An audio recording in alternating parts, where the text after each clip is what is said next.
All right. Hey, what's up, guys? Chris Nelson here. It's Friday, December 29th, coming up on the New Year's Eve weekend.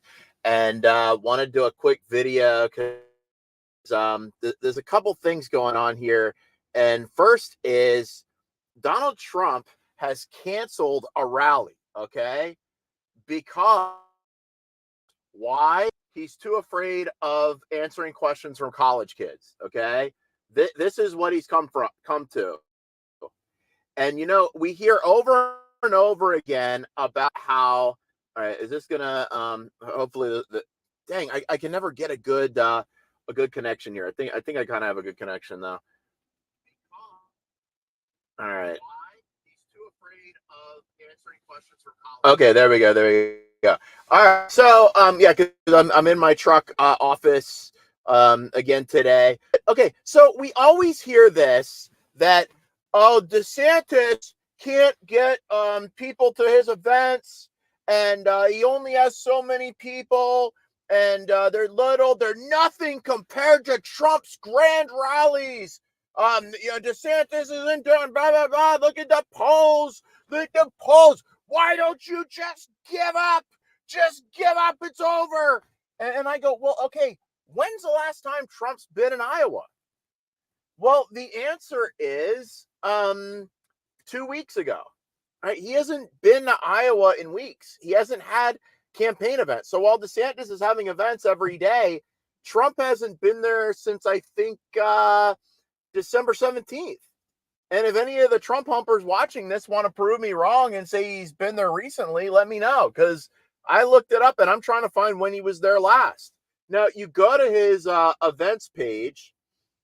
Okay, let's just go to Trump's events page. Okay, and here he is, events. And he has listed on here, commit to caucus rally with President Trump at Sioux Center, Iowa. Get tickets. All right. But media is reporting that this event has been canceled for Friday, January 5th. Okay. So DeSantis is on the campaign trail today, but Trump's not in Iowa today. He's not there. He's going to grace them with his presence on January 5th. But here is what media is reporting. All right. There, Dordt University has put out a statement about former President Donald Trump's plan to have his event, saying the event has moved. The university say they invite presidential candidates of all parties and campaign style, with the intent of the event being educational in nature, including questions directly from the Dordt students to the candidates. Meanwhile, the Trump campaign desired a rally format. Okay. Ultimately, the vision of the Trump campaign and Dordt were incongruent, and the event will not take place at the university, the statement read. So what I'm garnering from this is that they wanted him to take questions. They wanted him to, oh, God forbid, he take questions from voters, from college kids.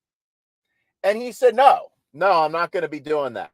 I prefer a rally format. I will not be bothered with questions from you insolent children who would dare to ask me anything. What do all these students for Trump people, of course, Charlie Kirk, you couldn't really call him a student anymore. I mean, these guys are rapidly approaching middle age, but these guys that were all the Trump student outreach, what do you think about this? Of course, Brian Fournier, he's been pretty frustrated lately as he got arrested for pistol whipping his girlfriend in the face. So that's the Students for Trump founder. So I don't know where he comes down on this. I'm sure he's still tweeting as usual. He's blocked me, but I'm sure he's still tweeting and doing his thing, because if you do heinous acts within Trump world, as long as you still support Trump, they'll still back you. But where do people come down on this? That he is saying, he's basically saying, screw you. I'm not going to do it.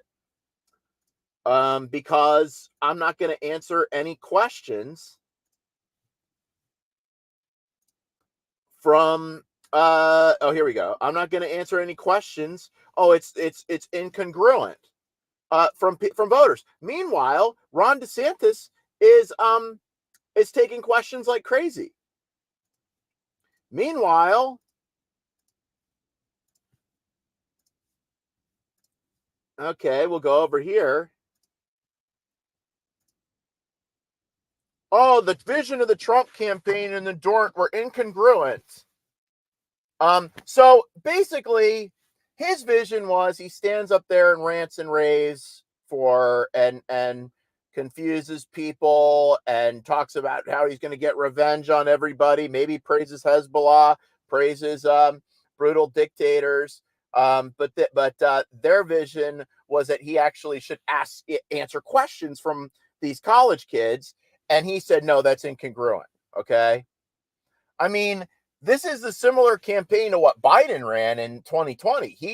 You couldn't get into a Biden event unless you were like one of his sycophants, and he wasn't going to take any questions.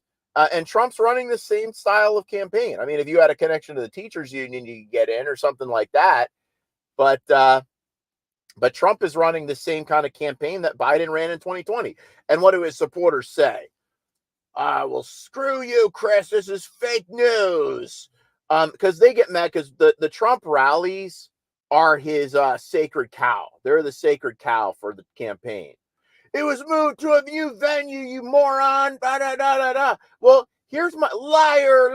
Well, here's my question for you guys. Here's my question for you, Trump supporters. Okay, why did he move the event? He moved it because he didn't want to take questions. He didn't do that event, that rally, because he was afraid of taking questions from college kids. All right, so he's a coward, okay? All right, please. And he doesn't even go to Iowa. Guys, you have this whole idea that Trump is this same guy that we saw that you saw in 2016 that could fill these giant arenas, and he would fill arenas. There would be like the arena in Daytona Beach. He'd fill that up. He packed arenas. And then in 2020, with the pandemic that he was so all about wanting to shut down the country over and pushing the vaccine over, his rallies got moved outside. So he had these big rallies outside. These are non-existent now. Okay. These rallies are not happening. Okay. And now, not only that, he doesn't want to take any questions from voters. He's afraid to take questions from college kids. All right. Meanwhile, Ron DeSantis has a packed schedule. I mean, every day he's doing something. Now he's doing the events with Josh Kimbrell, the state senator from South Carolina, and doing these Stop the Swamp events. And stopping swampy politicians like Donald Trump, who has become the swamp now. And here, I'm gonna share this around, but I don't think I'm getting a good internet connection. Maybe I am, maybe I'm not. I freaking hate when I don't get a good internet connection. I'm on the move a lot and doing things. So okay, here, let's go to the DeSantis town hall today, because DeSantis is barnstorming the state while Trump is refusing to take questions from college kids. And here you have these guys that, look, let me tell you something. They're afraid that DeSantis is going to win. All right. I get it. There's these challenges to Trump on the ballot. But, dude, he is the one that brought this on himself. Are you going to be mad that Democrats are doing everything they can to, like, get an advantage? I mean, like, why are you surprised that Democrats are doing whatever they can to get an advantage? All right. So so here you go. You got Laura Loomer saying the President Trump is removed from the ballots and they prevent him from being the nominee. I will never vote in another election year again. Oh no, what will we do? And not only that, I will use my platform and my lists. Okay, I'm calling BS on that. I'm calling listless vessel on that. My lists to make sure millions of other Republicans don't vote either. Millions? Laura, what are you huffing? You're going to stop millions of voters from voting? Like, no, you're not. Look, I get it. You're really popular on here, but outside of here, nah. I think you have a little bit of an overinflated view of your influence. Okay, but this kind of post, this just tells me they're concerned. They're worried. I know some of these guys. I know they're worried now. They're concerned because Ron DeSantis is on the ground doing what he needs to do. He's not making mistakes. Their attempts to try to discourage him and shut him up and discourage us and discourage you and to use these polls as a psyop to try to get him to back down and back out, using Vivek as a psyop to try to tell him, oh, that's what you need to be like. That's what you need. That's what DC Drano will like. And these guys, they have these big followings on Twitter, but when you ask people outside who they are and Iowa voters, they have no freaking clue. Okay. So they've been running this psyop and it hasn't worked. And now they're panicking. Okay. So that's what's going on in Trump land. So please don't let these guys discourage you. Okay. Do not let these guys discourage you. All right. Because they're the ones that are in trouble right now. All right. Trump is the one who is in trouble right now, not DeSantis. DeSantis is on the ground connecting with voters. And that's what you need to do to win a caucus. Okay. These grand events that are all over the world. I'll give you an example. Laura Loomer ran for Congress down here in a district with a guy named Daniel Webster. Have you ever heard of Daniel Webster? No, of course you haven't. But Laura was very popular on Twitter and on social media. She didn't have her Twitter account at that time, but still very popular. Okay. Very well known, amplified and on the internet. Okay. Raised a lot of money. She lost. She lost that race because the people in the district weren't watching what was going on social media. Okay. The people in what this social media fame does not translate to voters actually coming out. Okay. So what you're seeing is a facade. It's very similar to what they have in North Korea. They have this facade of houses and, oh, it's so nice when you look over the border. At least this is what I've heard. Okay. And they make it look nice. And if you guys didn't see that movie with Seth Rogen where they go over to North Korea and they, like, the oranges are fake. You know what I'm talking about? The oranges are fake. Remember that movie? That's what the Trump campaign is. Okay. It's a giant facade. And then when they do these rallies, they have to be so carefully choreographed and get the right shots and make sure people are brought in to go to these things, which I don't even know if these people are from Iowa that go to these things. And they have to create this image and then project it all over the internet and make it look like, oh, look, he's got so many people. But really, Trump's not. Where is he today? He's not in Iowa. DeSantis is in Iowa. And so they can make fun of him having 300 viewers on his stream all they want, but he's there connecting with voters. And DeSantis isn't playing for the crowd. See, DeSantis is doing what he needs to do to win. He's not playing for the crowd. He's not like trying to do theatrics or these kind of things. He is just, he's just, hey, Gail, what's up? He's all these things that DeSantis is doing is what it takes to actually win the game. All right. It's not about like, Travis Kelce dating Taylor Swift and what. It's not about this like, it's about winning the game. You know, who cares if you've got a celebrity girlfriend and you've got all these theatrics going on? You're in all these commercials, but you don't win football games. Okay. Travis Kelce and the Kansas City Chiefs fans will tell you that now. All right. So let's go to DeSantis's thing. Okay. So Trump is mailing direct mailers to people in Indiana now to say caucus for President Trump in Iowa. All right. Remember they went after here it is. Remember they were like, oh, look, DeSantis his wife told people that to come from all over. Really, it was just to support, but not to participate. But look, I appreciate the encouraging direct mailer to my new Indiana residents. For that reason, I'll have to decline participation in the Iowa caucuses. All right. So Trump accident tracker back to zero. He's not on the campaign trail. He's not even now. He's changing events. And this reminds me of back when, and here the Trump accident tracker's back to 0. Okay, 0 days accident free. And yeah, this reminds me of back when he had his Iowa rally up here. Okay, he had his Iowa rally back in May. All right, Tim Pool's back to calling for a civil war. There are your generals. Okay, tomorrow he'll be back to hawking pillows again. All right, these guys aren't serious. They're goofballs. Oh yeah, here's another one. Somebody's posting a lot of these like so-called L's from me. Okay, that like but I think they're very informative. And thanks for using that picture of me that I like a lot. I think they're informative because there's me on October 27, 2022.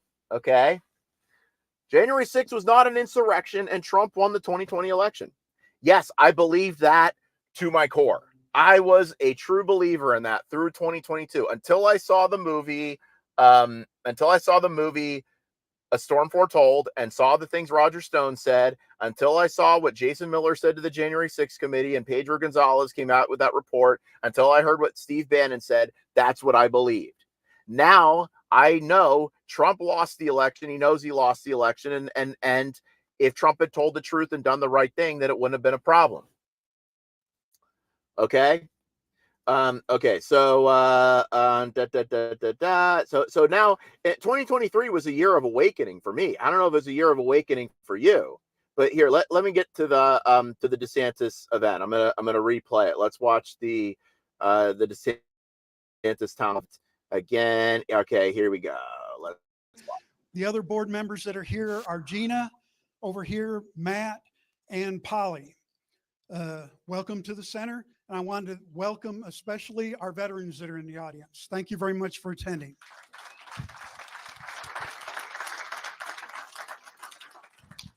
All right, at this time, I would ask everybody to please rise. And while we do the Pledge of Allegiance, please. I pledge allegiance to the flag of the United States of America and to the republic for which it stands, one nation, under God, indivisible, with liberty and justice for all.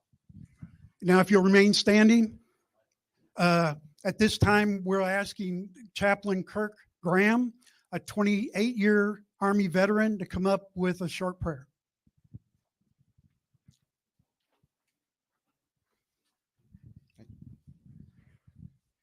Let us pray. Dear Father, as our country draws ever nearer to the Iowa caucus and the election on the horizon, we pray for a leader who is wise, intelligent, and who has the fearless interpretation of what it takes to make a country of many peoples and turning it into a country of one. A God-knowing president, a proven leader who has the trust of our brethren. Our next president will be vital to our progress. It is our hope and prayer that as goes Iowa, so goes this great country of the United States of America. Amen. I'd like to introduce Representative Mike Vondran from the 94th House District.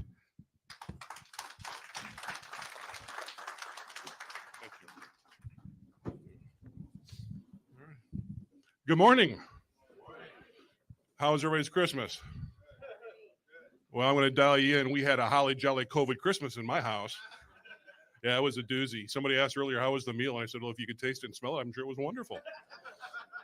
It would have been a good time to go on a diet, but Tim and I agreed it was probably wasted effort. Anyway, glad to see so many people out here on a Friday morning in between holidays, right? You know, this is a pretty big deal.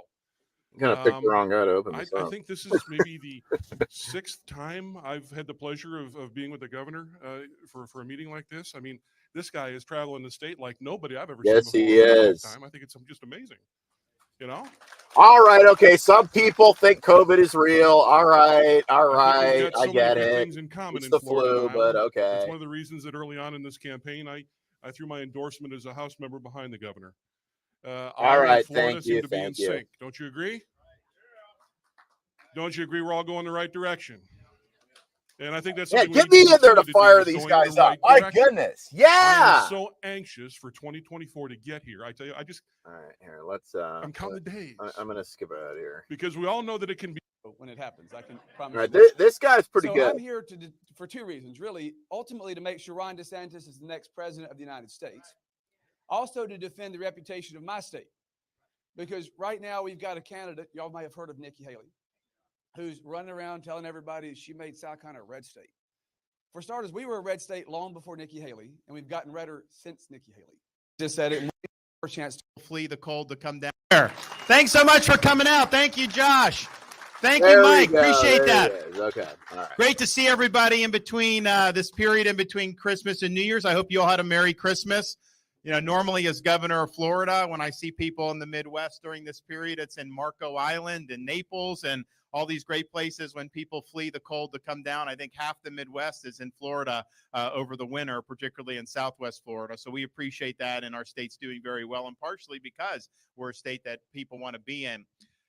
I was thinking about some of the problems that we're facing, and I thought back to a debate that was undertaken between three of our founding fathers, Benjamin Rush, Thomas Jefferson, and Benjamin Franklin.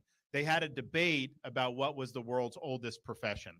And Benjamin Rush was a physician. So he said the world's oldest profession is the doctor because it was Eve that was cut out of their Adam's rib. So it has to be the doctor. Thomas Jefferson, who, as you know, designed things like Monticello, said no. The world's oldest profession is the architect because it was the architect that brought order out of the chaos in the universe. And Benjamin Franklin said, no, that's not right. The world's oldest profession is the politician. Who do you think created the chaos in the first place? And I think if you look around this country, you see all these problems that are being inflicted on the American people through bad leadership, through bad policies, through leftist ideology. They are allowing and green-lighting an invasion into this country by the millions and millions of people from all across the world. Some of the most hostile countries on earth are sending people across our own southern border. And of course, we have tens of thousands of Americans that are dying because of fentanyl coming across that border each and every year. They are trying to use our schools to indoctrinate kids. The fact that we're even having some of the discussions that we are in this country about what's appropriate in a first grade classroom shows you that things have really gone off the rails. They have taken our universities and turned them into indoctrination camps. And you see things like Harvard and Penn with all this nonsense that's going on there, and students actually protesting in favor of Hamas terrorist groups.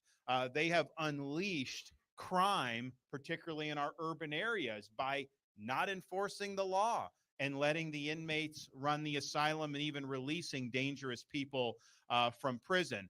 They have caused an economic crunch for hardworking Americans because they borrowed, printed, and spent trillions and trillions of dollars since March of 2020 that has caused prices to go up, and it's made it so people are working hard and they're losing ground and not able to get ahead. They are trying to engineer a so-called Green New Deal, which is basically government-dictated green energy policies that will make energy more expensive for you. It will reduce your ability as a consumer to make the decisions that you want to, and it will make our country less safe and less secure as a result. And on it goes. Problem after problem is being inflicted on this country because of an out-of-touch DC ruling class.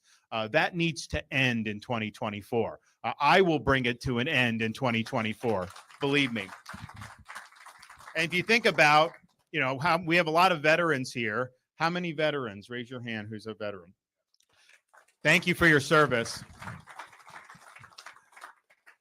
As the only veteran running for president, and I'd be the first veteran who served in a foreign war elected since 1988 to be president. Used to be that was kind of a standard thing. Now it's not. I think it'd be beneficial to have a veteran in the White House. I'll put veterans issues on the front burner. It should be. But I have veterans that will come up to me now saying they don't think that they would advise their kids or grandkids to join our nation's military, given the way that it's being run. Because I think you have a lot of civilians that are trying to use the military to advance a political agenda.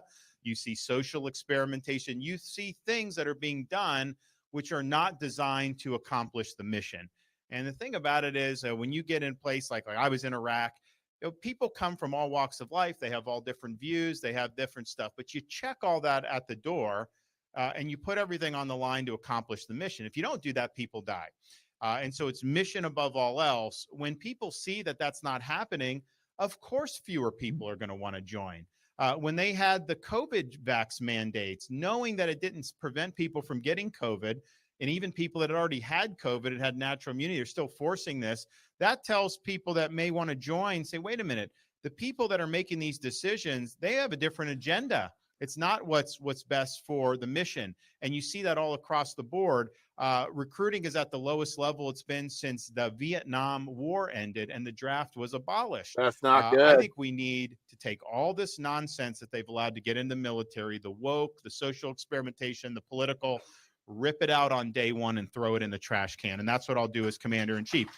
You're going to have a military focused on mission first. We're also going to take care of these issues that we've been talking about as Republicans for so long, like the border. This has been going on for decades, and yet here we are. This is worth It's watching as again. bad as it's ever been. I'm going to declare the border to be a national emergency on day one in office. We're going to marshal all available resources, including our U.S. military, to stop the invasion. We are going to send people home who are here illegally. You cannot have a situation unless you're willing to do that. We are going to, we will build the border wall and actually have Mexico pay for it. How do you do that? What you do is you charge fees on the remittances that workers are sending to foreign countries. Billions of dollars a year you'd be able to take in, plow it to the wall. You know, if we did have a wall like Trump promised, Biden would not have been able to bring in 8 million people illegally. A wall's a physical fact of life. It makes it so that you can't just open the border the way Biden has done. So I think we need to do that. I think it's important. But we also need to understand the root of this problem is the Mexican drug cartels. They are bringing people across. They are engaging in human trafficking, sex trafficking, and of course, they're bringing massive amounts of fentanyl into this country. They're invading our country and killing our people. President not only has a right to respond to that, you have a duty to respond to protect your people. So we're going to designate them to be foreign terrorist organizations, and I'm going to authorize the use of military force to put down the cartels and to save American lives. I'm sick of seeing people in our communities dying because of this poison. So we're going to do something about it. And, you know, in Florida, people say, I get involved in illegal immigration, fighting it. You know, you're not a border state, the media will say. Well, we're a maritime state. So I have boats from Haiti and Cuba, and we've put stuff. We've helped the Coast Guard stop that, interdict, send people back. When they see that that's happening, fewer people try it because they know there's going to be enforcement. But we've also done things in Florida like ban sanctuary cities. And we're not going to allow any of these blue states to have these sanctuary cities anymore. We're going to hold them accountable. They need to enforce the law. You have places like California, you'll have illegal aliens that have been deported before that are under criminal charges, and ICE will want to take them and deport them, and the local authorities will not cooperate with the federal government. So they'll release some of these people back on the street, and what ends up happening? They end up committing more crimes. It's like clockwork. So we're not going to stand for that. But we have banned that in the state of Florida. We are not a sanctuary state, and we do not allow sanctuary cities.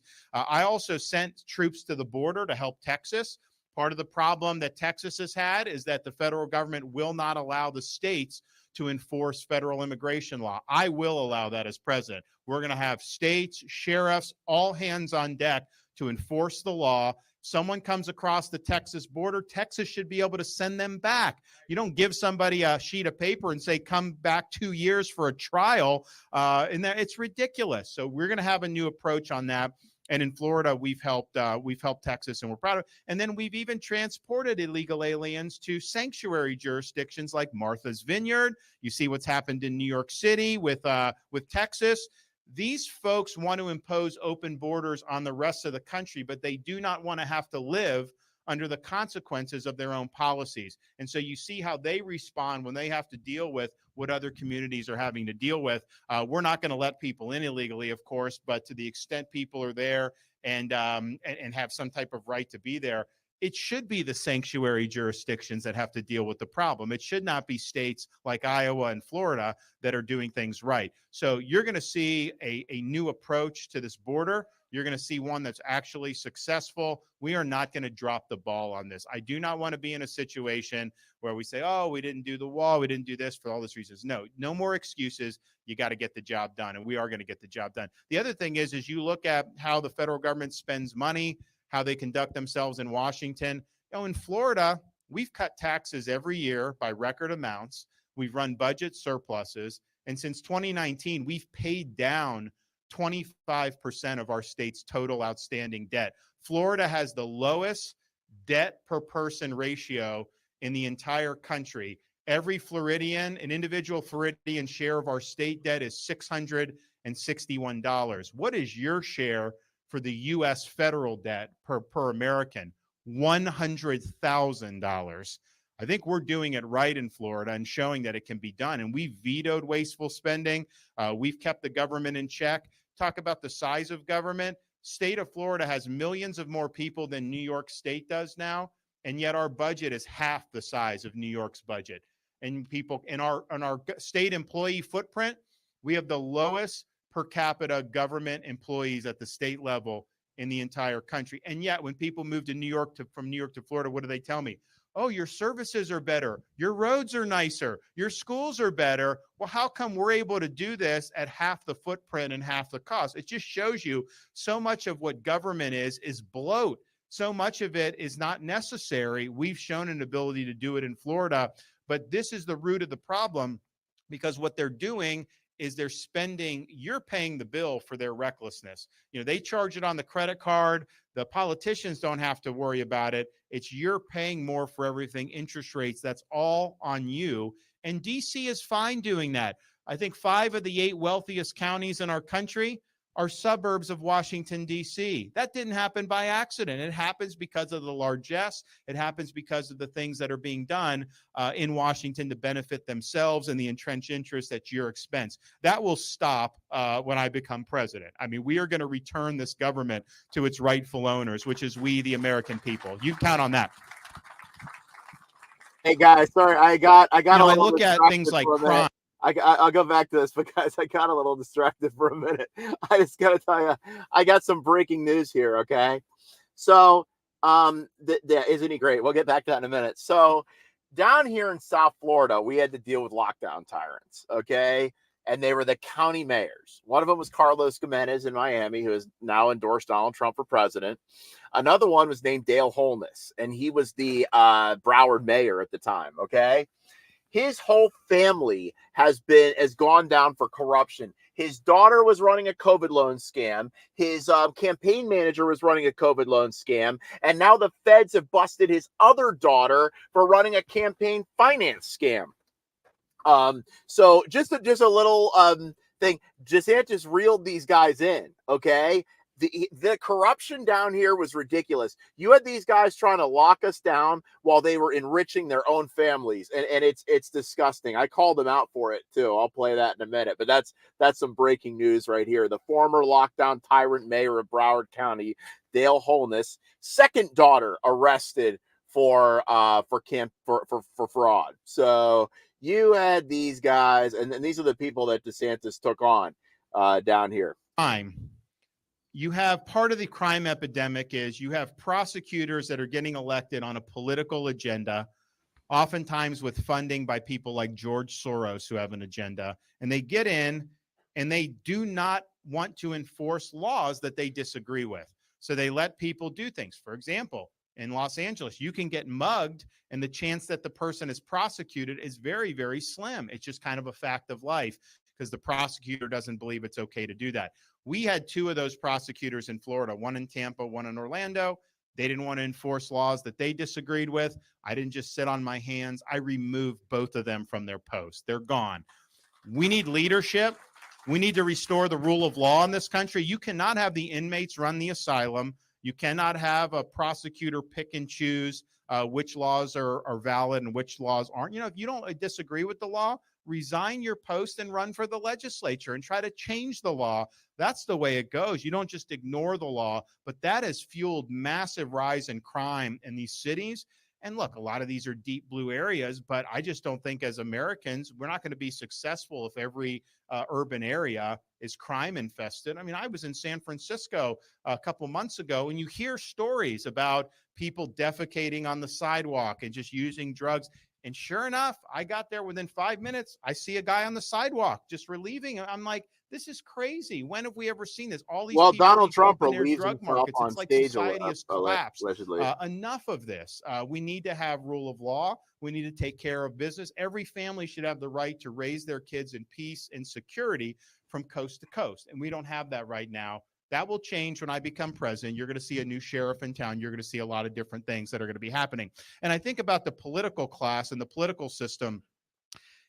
Yes, you want to elect a good president. And if I'm the nominee, we'll win the House and Senate and we'll have coattails. You know, in Florida, we had massive coattails. We have super majorities now, school board, everything, you name it, we did it. That's what we need nationally. And it's important and you can do some good things. But the long-term trajectory is poor unless we have some really fundamental reform. You need term limits. For Yes, time for Article you need 5, a balanced baby. budget requirement for the Time for Constitution. Article I've got to 5. balance my budget in Florida. Woo! Why should the U.S. government not have to balance its budget? It's always the path of least resistance to put it on the credit card. Then the politician doesn't have to deal with any of the consequences directly. We also need to give the president a line item veto. You know, when I have budgets on my desk in Florida, I can hack out individual pork barrel spending projects. And so I vetoed one year, I vetoed 3% of the budget doing that. In Washington, they'll put a massive bill on your desk as president. You either sign it, the whole thing, or veto the whole thing. But I think if you had that line item, you could take out so much waste. I mean, why should your tax dollars be used to be spent to promote transgenderism in Bangladesh? All right, so let me tell you what he's talking about here, okay? And I got some breaking news. Yeah, he's the only one talking about term limits. I got some breaking news. There is going to be another debate in New Hampshire on January 21st. And Ron DeSantis, of course, will be in it. It's going to be hosted by CNN on the New England College campus in Henniker, New Hampshire. The second debate invitation DeSantis is accepted in New Hampshire. So this is going to be January 21st, which is going to be before. All right, when's this? Okay, so actually, let me get out my calendar here since this is breaking news here. Hold on. All right. Okay, let me get out my calendar here, and then we'll talk about the term limits thing and Article 5. Okay. So now there's going to be on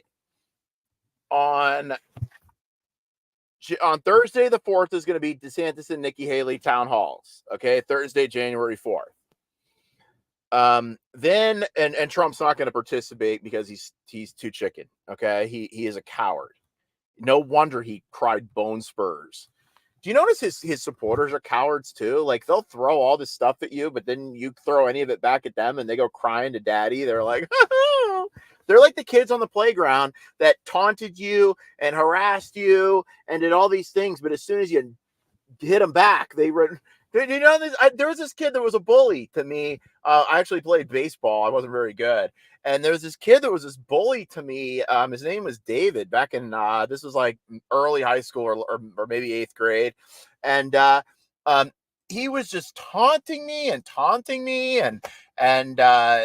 just making fun of the shape of my head and mocking me. And then I just turned around and I just whipped a little rock at him. We were sitting in the dugout in the baseball. I whipped a little rock at him and it hit him in the head. He started crying.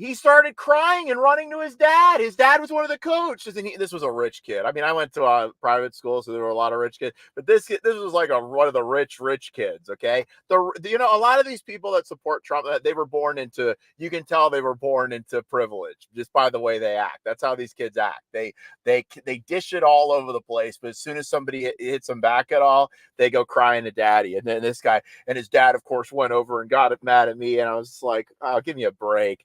I barely tapped them, but that's how these Trump supporters are. That's who they are.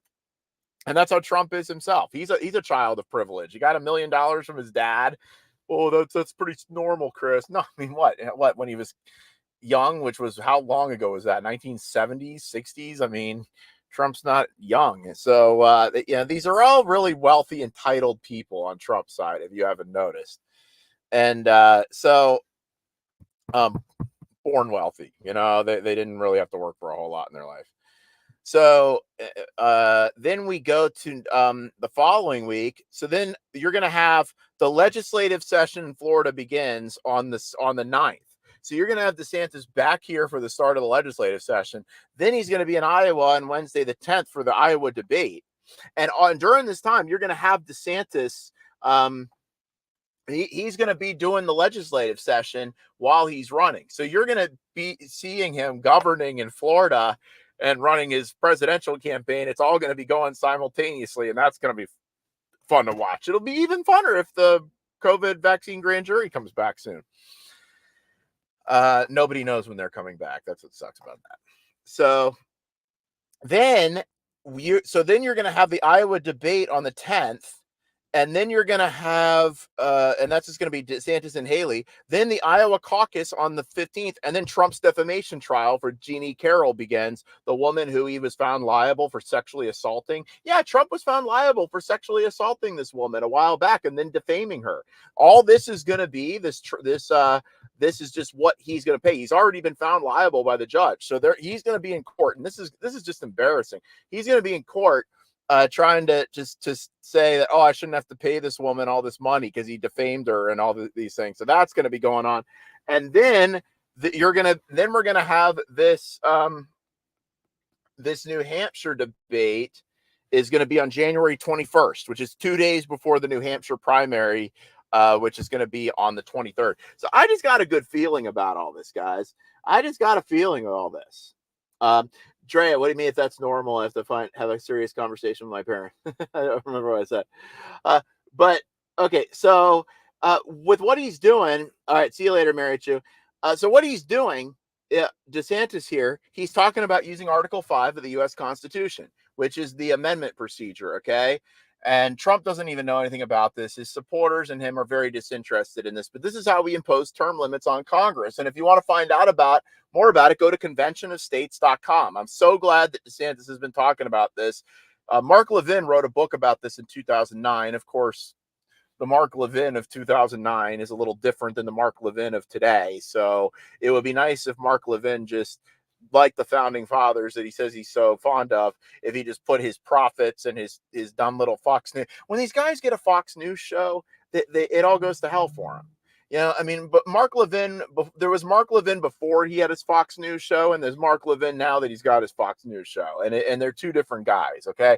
But back when Mark Levin was really all about the Constitution and fixing things, he wrote a book called The Liberty Amendments, Restoring the American Republic, where he suggests we use Section 2, Article 5 of the U.S. Constitution for the states. So 34 states come together. They pass an amendment that says we term limit members of Congress. And then once 38 states put their stamp of approval on it, it becomes part of the Constitution. Boom. Why do you think all these swamp creatures and people that want to be the Congressional Celebrity Caucus and want to stay in Congress forever are against DeSantis and pro-Trump? Trump's not going to impose term limits on him. What we've been missing with the Convention of States project, and so far 19 states out of 34 that we need have passed this resolution. And this year, if this is the thing we've been missing, Trump kind of put a damper on this because it became all about Trump when he became president instead of about saving the country. But with DeSantis as the cheerleader for this, as president, this can happen and it will happen. And also we'll get a balanced budget amendment and the line item veto, which is so important because down here in Florida with the budget, he can just strike things that he wants. With the president, they have to either pass the entire budget or veto the entire budget. It shouldn't be that way. The president, like DeSantis, when he gets the budget, he can just strike what he wants and leave what he wants. So that's the way it should be. And the only way we're going to get that is the constitutional amendment. Chris, do you think MAGA is upset because at Melania for not helping Trump's campaign, and that's why they are hating Casey? I think that a lot of people on the Trump side are just very bitter, angry people. A lot of them, they either have husbands that are kind of, you don't hear anything from them, so you assume they're kind of wimpy little beta males, or they like Vivek. Like, who likes Vivek? What's the sex appeal of somebody like Vivek? He's like a little sissy boy. I mean, what a strong wind would blow him away. But this is who these women say that they want. They've got deep-seated problems, okay? Especially when they're like rubbing up against Trump and stuff, and acting like he's their daddy or something. That goes back to some serious issues. But yeah, when it comes, of course, I mean, Ron DeSantis and Casey are the perfect family. And here, let me just get back to this, okay? And they don't like that. They don't like that. They know that Trump is he's a Bill Clinton style. I mean, Trump is very similar to Bill Clinton in his view of women, which it does do now. It's unacceptable. So if you have that tool, you'll be able to do it. So we're going to push for some significant reforms through Article 5 of the Constitution. It'll be the states that are going to be driving it. Florida, we've already certified things like this, really significant. I'm sure South Carolina has been involved in it as well. Washington is not going to willingly reform itself. It really is going to take we, the people, to rise up and to force this change. So we're going to do that for them. Our military, we do not have the military we need to be able to deter threats in this world. Biden has invited a lot of instability in the world. He's invited a lot of bad guys to try to take advantage of him. It's just a lack of leadership. It's a lack of strength. But our military itself does not have what it needs to deter countries like China and their designs in the Indo-Pacific. So we're going to rebuild that. Yes, we're going to fix the culture. We're going to do all that, but we'll rebuild the military. And my philosophy is peace through strength. If you're strong and people respect you, they are not going to want to mess with you. When they mess with us, it's because they perceive weakness. Biden is the epitome of weakness, and I think we're going to have another rocky year in 2024, unfortunately, but help will be on the way for that, and you will see a big difference starting in January 2025. Of all the people running for president. Yeah, now let me tell you, let me answer that question for you, Gail. Yeah, Melania is not having anything to do with Trump anymore. Okay. He made a fool out of her. He's got these women saying he sexually assaulted them. It was very public that he cheated on her when she was with the Stormy Daniels, when she was pregnant with Barron. And Melania, clearly you can tell, they're not sleeping in the same bed. Okay. They've been apart, but there's some kind of arrangement going on there. Yeah. I mean, absolutely. So I'm just going to answer that question for you. All right, let's go back to it. President, I'm the only one that has delivered on 100% of the promises that I've made to people. And you can look at what we've done in Florida. And it's, Josh makes a good point. Not only what we did in Florida, but we really set the standard so that a lot of the other states, South Carolina was a very red state under Haley. They weren't doing very much. And then now they've been doing a lot more. Obviously, Iowa and Florida have worked very collaboratively together to kind of challenge each other. You've seen other states that have had to go in a stronger direction because of the leadership we've had in Florida. So we're proud of that. We're proud of delivering. And, my view is I can sit here and say things. I don't say things idly. If I'm telling you something, then I have a plan to put it in practice. And I'm not just going to say things to get through a campaign and then kind of forget about it. So you can take that to the bank. The other thing I've done is if you look at the people who are causing these problems in our country on the left, I'm the only one running for president that has beaten these people on issue after issue. We beat the teachers union on keeping kids in school during COVID, on universal school choice. And now most recently, we did paycheck protection, no more forced union dues. And so you have unions like teacher union, like in Miami-Dade, is about to be decertified. We beat the left when it came to crime and Soros by removing those prosecutors. We beat Fauci on COVID when they were attacking me for having kids in school, keeping businesses open and doing that. We beat the Democrats on election integrity. We have universal voter ID, a ban on ballot harvesting, a ban on Zuckerbucks, transparent, efficient elections in Florida, the envy of the nation. On and on it goes. We beat the far left on banning China from buying land in the state of Florida. No farmland, no land near military bases, none of that. So you need somebody that's going to fight for you. And a lot of Republicans won't even do that, of course. But you need someone that's going to win for you. And yes, win the election. And of everyone running for president, I have by far the best electoral track record in terms of actually winning big elections. But it also means winning on these fights. It means that we need to beat the left on all these issues. Otherwise, an election is just kind of a Pyrrhic victory. If they're able to continue their march through all these institutions and keep racking up victories, you may be able to stop some of the worst abuses, but we're not really changing the trajectory. So I'll win so that we can change the trajectory of the country. And then finally, you need a leader. It's one thing to be right on policy, but a president's got to be somebody that can lead. And you got to be able to articulate a vision that people can get behind. And you got to be willing to stand for that vision, implement that vision, even when they're gunning for you. And they are going to gun for you. When you go up to Washington, the bureaucrats are going to revolt, the media, the left, everyone's going to want you to fail. Every single day, it's going to be about trying to trip you up. You got to have that rudder, that compass set to true north. You got to understand that the day-to-day nonsense that gets put out there by the media and all doesn't matter. What matters is, are you delivering for the people that sent you to office? And you got to have some humility about this. A president is one person, and yes, you put the vision, you have to make the decisions, and it's important, but you need a lot of people around you who share the vision, who can work in the White House, who can work in these agencies, and will bring these policies to bear in a really, really significant way. Hubris is the enemy. Ego is the enemy of a good, strong president. Yes. We don't want a King Saul type situation. We want somebody No, we don't. that And he's understands been saying this. I've the been future of our calling country Trump is in King God's hands. Our Saul. rights come from our Creator, not from the government.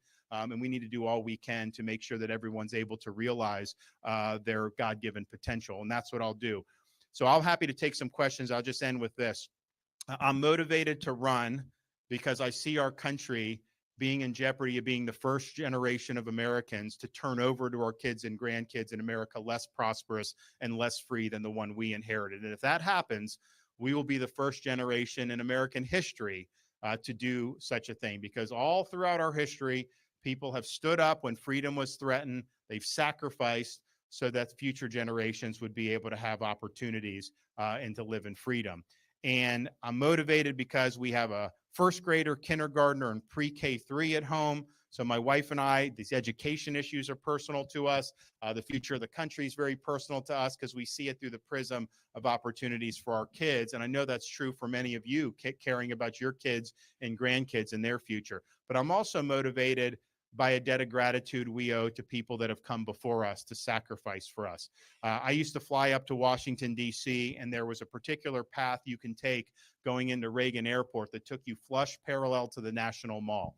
So if you looked out the left side of the plane, you saw really up-close views of the Lincoln Memorial, the reflecting pool, the Washington Monument, all the different monuments, and then even on the hill, the beautiful U.S. Capitol building. And you felt a sense of pride as an American because that symbolizes the principles and the values that have made this country unique. And the tourists would love it. I mean, they would be gawking at it. After I did the trip a few times, I realized the best monuments to this country's ideals were not seen out the left side of that plane on the nation's mall. Because if you looked out the right side of the plane, you looked over the Potomac River, you saw a series of small, nondescript monuments orderly arranged over the rolling hills of a place called Arlington National Cemetery. And it occurred to me then, and I believe now, you can have the best Constitution in the world, you can have the best Declaration of Independence in the world. These things do not run on autopilot. They require every generation of Americans to step up and cultivate and defend freedom when it's threatened. And sometimes put on a uniform, risk your life, and even give the last full measure of devotion for service to this country. Now, we're not called upon to make sacrifices of that nature here in this political season, but what we are called upon to do is to preserve what George Washington called the sacred fire of liberty. This is a fire that burned in Independence Hall in 1776 when 56 men pledged their lives, fortunes, and sacred honor to establish a new nation conceived in liberty. It's a fire that burned at a cemetery in Gettysburg, Pennsylvania, when our nation's first Republican president pledged our nation to a new birth of freedom. It's a fire that burned on the beaches of Normandy when a merry band of brothers stormed the shores, defeated the Nazis, and preserved liberty throughout the world. It's a fire that burned at the foot of the Berlin Wall in 1987, when a resolute Republican president stood in front of that wall and said, "Mr. Gorbachev, tear down this wall," eventually leading to the dissolution of the Soviet Union. This is our responsibility, to carry that torch and to preserve that sacred fire of liberty. It's not a responsibility I shy away from. It's a responsibility that I welcome, because if not us, who? If not now, when? This is the time for us to reverse the decline of this country. This is our time to usher in a new birth of freedom all throughout the land. This is the time to engineer a revival of the American spirit. I am asking for your support on January 15th in the Iowa caucus. I can tell you this, as the candidate, I'll get the job done next November in a big way. As a leader, I'll always conduct myself in a way that you can be proud of. And as your next president, I promise you this, I will not let you down. Thank you all. God bless you. Happy to take some questions. All right. Yes. So I put the questions. The questions were in the other one. He takes questions. It's very good. Thanks for watching those that hung on. And yeah, he's not using a teleprompter.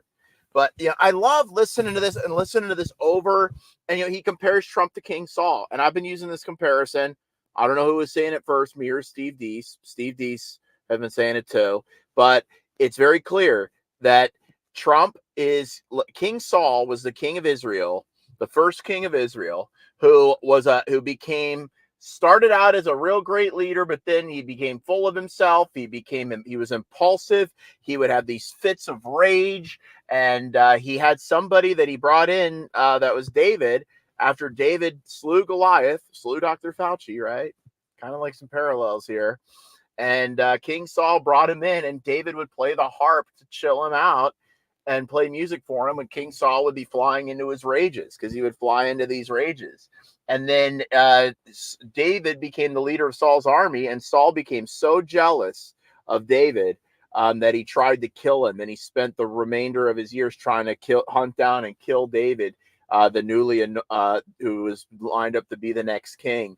And that's where we're at. Trump is King Saul. He is this angry, bitter, mean old king who is trying so desperately to cling on to what he once had, while a younger star that he's fiercely jealous of, who he used to be allies with, who now he's just been throwing spears at like crazy, is rising up. So people are going to see that parallel, that Trump is King Saul to a T. So everybody have a great weekend. Have a great happy New Year's Eve and a new year. And this is Chris Nelson. Thanks for watching. If you want to see the questions, just watch my last live stream. You can watch all the questions that he took and all the answers he gave. Thanks for watching. Happy New Year. Have a great weekend.